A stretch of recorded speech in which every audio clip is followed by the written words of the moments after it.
কোন একজন নবী আল্লাহকে বলেছিলেন যে আল্লাহ আমি মারা যাওয়া কোনো মানুষকে দেখতে চাই, সে কেমন আছে। এটা শুনেন ভালো করে হাদিসটা, মারা যাওয়া কোনো মানুষকে আমি দেখতে চাই, সে কেমন আছে। আল্লাহ পাক সেই নবীর আরজি কবুল করলেন, বললেন আচ্ছা ঠিক আছে দেখাচ্ছি। কবরের সামনে গিয়ে দাঁড়ালেন। 1000 বা 2000 বছর আগের কোনো ব্যক্তি যে মারা গেছে তাকে কবর থেকে জিন্দা করা, নবী দেখছেন এবং সে ভয় থরথর করে কাঁপছে, এখনো ভয় থরথর করে কাঁপছে।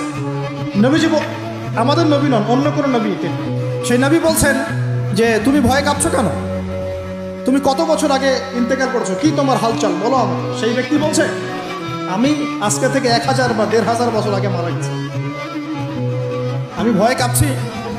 যখন আমি মারা যাচ্ছিলাম মালাকুল মউত যে আকৃতি নিয়ে আমার সামনে এসেছিল, ওই আকৃতি আমি এখনো ভুলতে পারি না, তাই দেখে আমি থরথর করে।